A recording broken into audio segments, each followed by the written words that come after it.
This is my husband, Alan. I'm April York.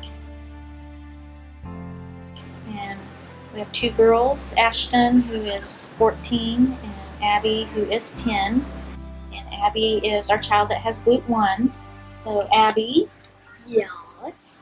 Do you remember, can you remember anything from before you were diagnosed with GLUT1? Yeah. You do? Okay. What do you remember?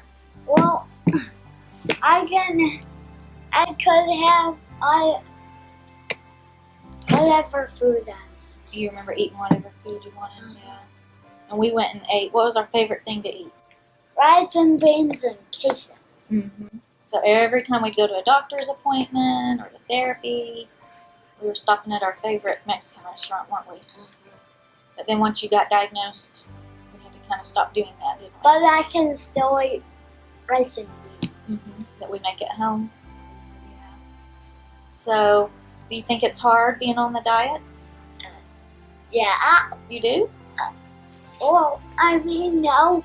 I just want to eat whatever I want to. Oh, you wish you could eat everything again? Yeah.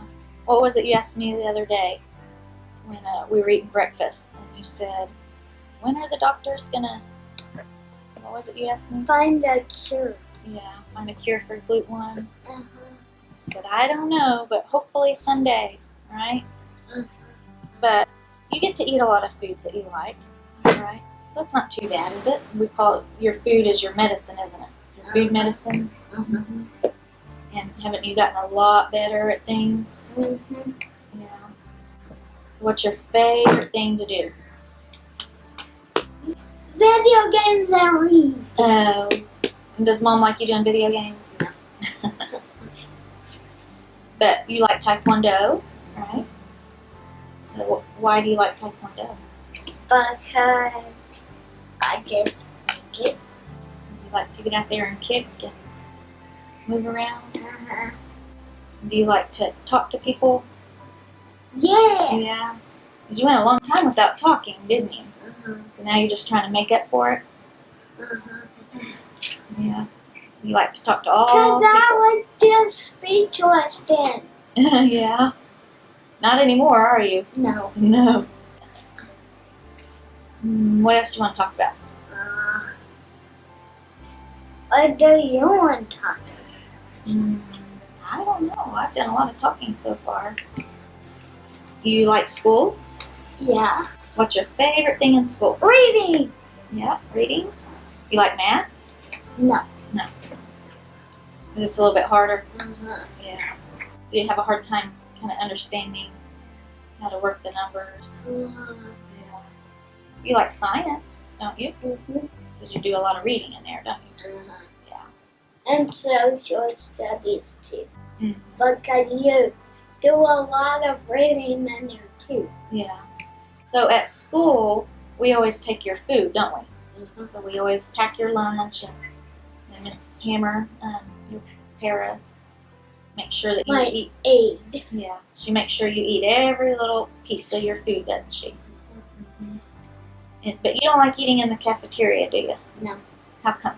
Because it's so loud. Yeah. So the noise bothers you. Uh-huh. Mm-hmm. So Miss Hammer makes sure you eat all your food, and then you can go out and play with your friends. Mm-hmm. Mm-hmm. What games do you like to play with your friends outside? Hide and seek. Hide and seek. Do y'all play chase and tag? Yeah. So Ashton, how do you think Abby's diagnosis with GLUT1 has it affected her family? It's easier for us to go places, I think, because we don't have to worry about her getting too tired and having to take naps all the time.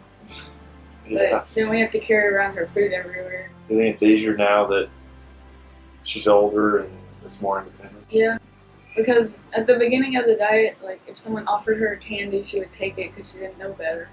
But now she knows, because she's older, so she knows not to take it. You remember at first, or before she's diagnosed, when she was so wobbly, and we'd have to, one of us would have to basically follow her around. Remember that? Yeah. And tell us about the way it was at home. She couldn't go outside by herself, because we would always have to go with her, just because she fell a lot, so it wasn't really safe for her to go without someone with her. Even in the house, Yeah, we couldn't be in a separate room from her. but now she can go outside on her own. What do you think we should do better or different, like with GLUT1 or diagnosing or any of that? I don't know. I definitely think more doctors should know about it, but I don't know what we could do different besides that. I think doctors should be aware so they can diagnose more. Does it bother you that she gets a lot more attention usually? We come to a special Well, yeah. conference for it. It does bother you? Well, yeah. That would be normal. Yeah, that's normal. Think that. But I know that she needs it, so. You just have to make extra allowances for it. No. Well, are you able to have more fun with her nowadays? Now that Yes. she's on a diet. Because you're not following her around everywhere now. You all are able to go outside and play. Your sister arguing, playing. That's the best part. Everything went normal through pregnancy, no problems. And when she was born, I had a feeling right off that something just wasn't quite right. But Alan thought I was just being a paranoid mom bringing home our new baby. But to the point that, like, there were a few times that, to me, she looked like she turned kind of bluish. And I even called the doctor the first day we brought her home. And they said, oh, that just happens sometimes. Don't worry about it. So I tried just to, just tried to kind of think, well, I guess I am paranoid. I tend to worry a lot. But as time went on, she just wasn't meeting her milestones. When she was 6 weeks old, we started going to a physical therapist because she had torticollis, which had nothing to do with her GLUT1. Just in the months that we were working with the physical therapist for that, she was noticing she should be sitting up, she should be trying to crawl and doing those things. And she just wasn't doing those things. And I would mention it to the pediatrician, and they would say, oh, well, some kids just develop at a slower rate. Don't worry about it. Our physical therapist kind of still stayed after us. I think maybe you need to go to a neurologist. And I just didn't want one more doctor appointment with her therapies and her regular checkups. And so I just wanted to believe the pediatrician that she was just developing slowly but fine. She did eventually start walking, would fall down all of the time, so she had to wear a helmet. One day the daycare called us and said she seemed to be getting worse because they were aware of her issues. So they called us one day when we were at work saying she was falling out of chairs and just falling more than normal.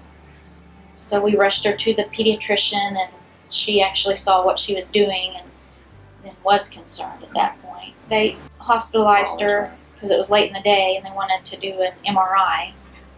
And so we stayed in the hospital. And somebody didn't get the paperwork filled out correctly, so the next morning they found out they couldn't do it, so they went ahead and did a CT scan, and of course did some blood work, and all of that came out fine. And we went back later for the MRI, and that all came back normal. So we did start seeing a neurologist, but he didn't really think too much about things until she had her first seizure a little bit before 2 years old. The first one was the worst. Out of the others just became those quick absent seizures, but the first one lasted quite a while.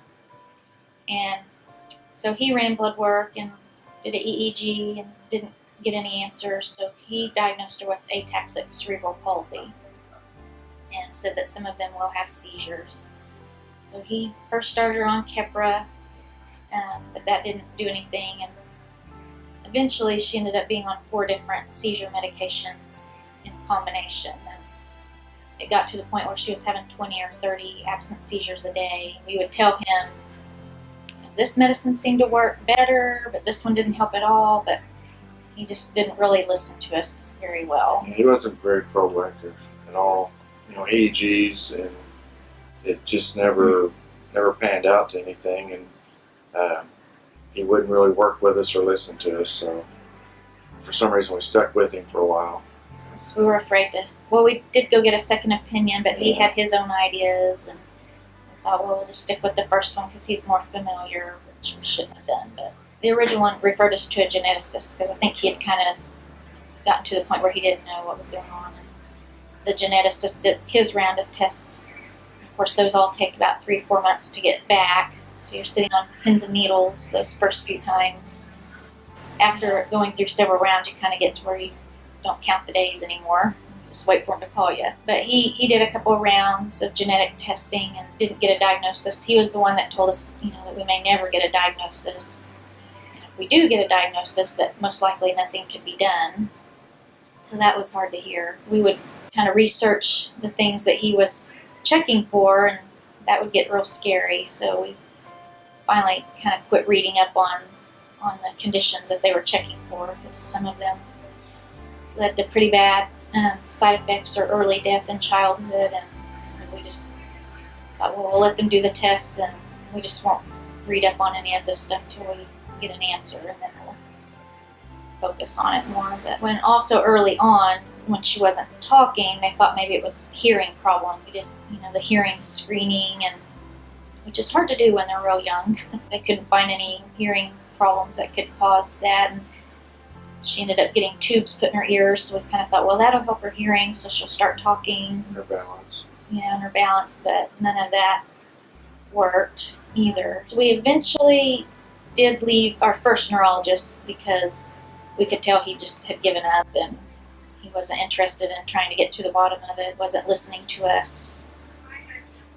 So we did end up going back, because in our area, we're in a small area, and we only had 2 neurologists to choose from. So we ended up going back to the second one, and then we wished we would have gone with him years before. He listened to us. He was very friendly. He would interact and play with Abby, and you could tell he was a really caring doctor. I told him, with this medicine, they reduced, but they didn't stop. So he just kind of upped that dose on that one, and the one that I didn't see any improvement at all, we went ahead and tapered her off, and her seizures actually stopped, which we found out later is pretty unusual for GLUT1 patients, which kind of delayed her getting diagnosed in the long run, because her seizures did stop once he made that adjustment.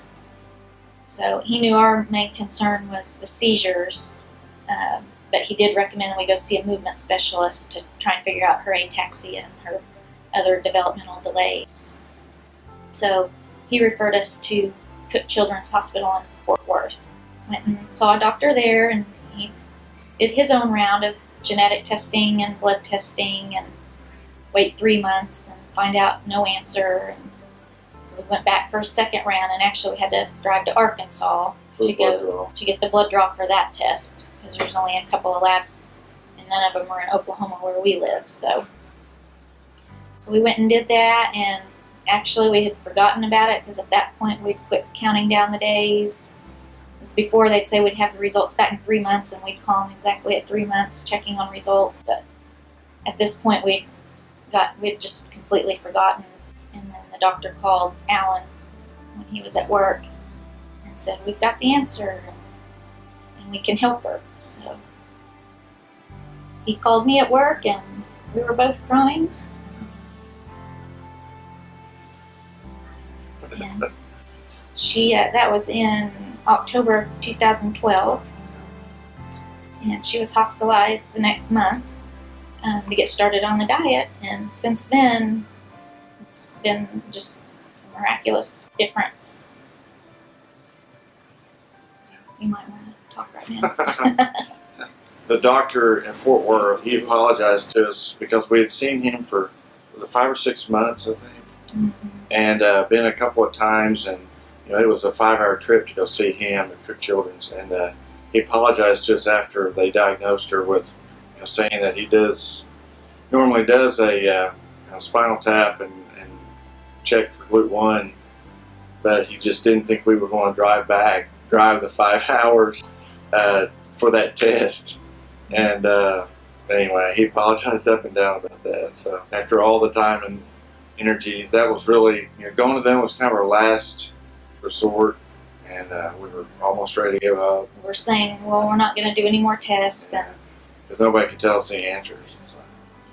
So we thought, well, and the neurologist said, well, I think you should just go down there. Thought, well, we'll try one more thing, go one more place, and then that's probably it. And we'll just learn to deal with what's going on. But yes, that doctor, I thought a lot of him because he did admit that he could have diagnosed her. But Yeah.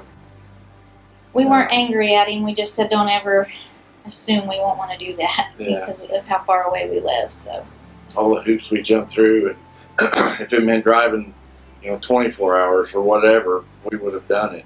Where there's a definite need, we tell every doctor, if I'm going to my doctor, I tell them about gluten one. They need to know about it, at least check. yeah, I want it to kind of be on the top of their differential list when they see kids presenting like this. Yeah, we hand out pamphlets to anybody that's got a question. Carry them in every car. Anyway, that's. But since starting the diet, we got the diagnosis about a week from her 6th birthday. So when she started the diet, she was 6 years old and in kindergarten. And she just was behind learning her letters, and she finally would learn her letters, but when they started trying to do like 2-letter words, she just couldn't figure out, how to read those, simple 2-letter words, like her other classmates were doing. And she still wasn't talking very much. She could walk, but like I said earlier, she had to wear a helmet all the time because she would just fall. She had to have assistance. She's got a para-professional that's assigned to her, and that was kind of her main thing at that stage, was just keeping her safe on the playground. And now the para-professional just kind of stands back and lets Abby do her own thing, and she doesn't wear the helmet anymore. She started wearing orthotics at an early age when she did start walking because she would drag her toes. She couldn't pick her feet up, so we bought a lot of shoes just because of the toes being worn out. And she still wears orthotics now, but not for that reason. It's more of the tightness in the ankles. But she no longer drags her toes. She can run. She tires out quickly, so she can't really compete with her friends in track and things, but her new love is Taekwondo, and that's helped her flexibility as well. What are you now, a yellow belt? Almost a green belt. She really loves that, and it's helped her out. She'd have friends over, and they'd want to jump on the trampoline, but she'd kind of have to stand off, because if she was jumping with someone else, she would fall and get hurt. So she always had to just kind of do it by herself. And now she can get out there and run around with her friends and her sister. When she was having seizures, we noticed they tended to be worse or more frequent when she was tired. So that really kind of interfered with us being able to go do things as a family, or, even with other friends, because we were really strict on she had to take a nap at a certain time, and she had to go to bed early at night just to try and help reduce the number of seizures she was having.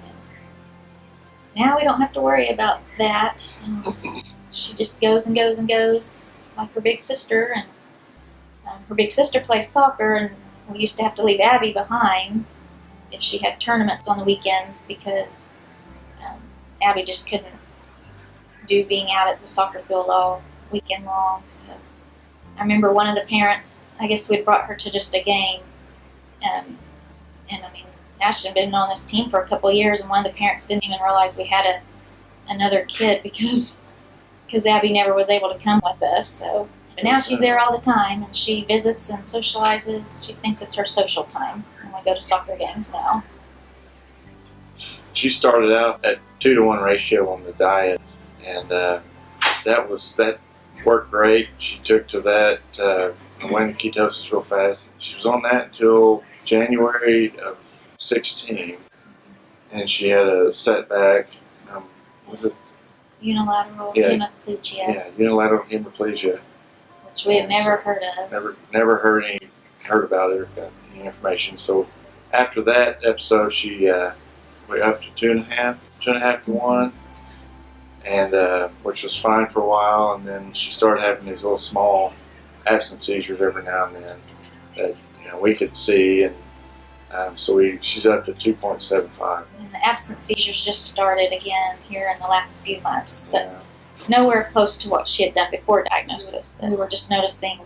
At first, we were kind of questioning if that's what it was, but then, when I got to talking to him and talking to my mom, we were all kind of noticing that she would do that every so often, and so they think it's puberty changes. That's what Dr. Pasquale said, it was hormonal issues.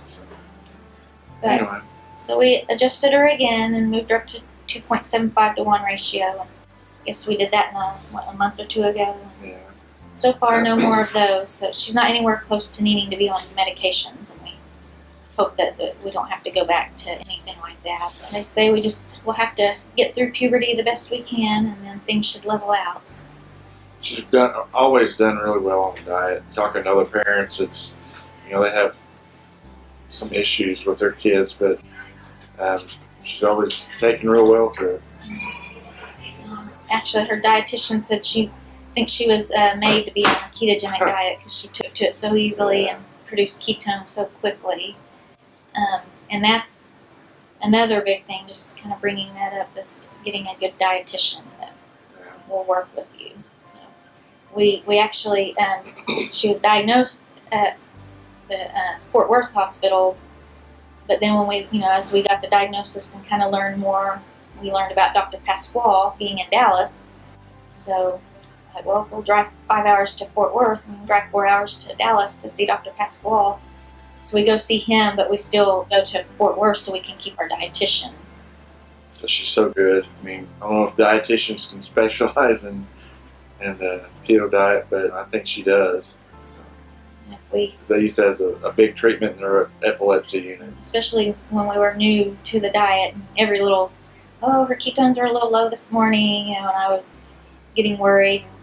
I'd call her and she'd call me right back, and then with these recent things that have happened, she's been real good. So getting a good dietitian is very important. I think one thing about GLUT1 being so rare is most doctors want to spend more time with you to learn more about it. And I mean, these kids are special. I think most doctors have an interest in something that's not your everyday seizure issue. If there can be a bonus, I think that's a benefit right there. But earlier I had mentioned how when she first got diagnosed, she was behind in learning things with her peers. But once she started the diet, the first thing we really noticed improve with her was her speech. She never really could say a whole lot. A lot of times it was hard to understand her.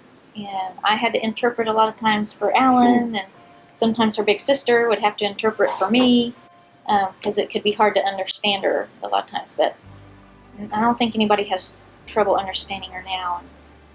Once her talking kind of started, she doesn't really ever stop nowadays. And then the next thing to improve, I guess, was her learning. We noticed she was starting to be able to say those 2-letter words when we'd quiz her.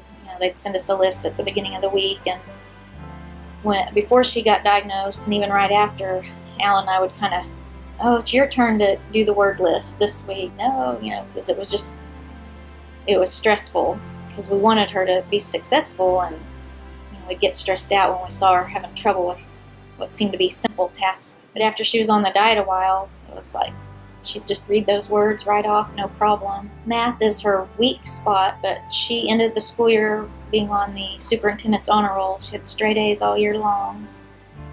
A lot of that's because right now in math, I'm helping her with her homework. She's a very good reader. She loves to read. She gets that from her big sister too, because both of them always have books in their hands. So her learning has really improved, and her physical abilities. She's, when you see her next side by side with some other kids, you can probably tell there's something if you didn't know her story. But for the most part, where she was a world of difference, I would say. Sometimes comprehension is still a problem. She played soccer and basketball this last year on the 4th grade team, but understanding the concept of the game, and some of that may just be normal, trying to get it figured out, but I think a lot of it's just the cognitive ability. She's getting better, so she's been on the diet almost 5 years. It'll be 5 years in November. And we're still seeing improvements all the time. Are you glad you got diagnosed? Because if we hadn't gotten the diagnosis and you weren't on your diet, you wouldn't be able to run, you wouldn't be able to talk all the time, you wouldn't be able to learn. So that was a good thing, wasn't it? And the doctors finally got it figured out. Yeah. Is that it? We used to worry about what her future held, but I'll always worry. I guess that's a parent's job, but not nearly as much as I used to. I can see a bright future.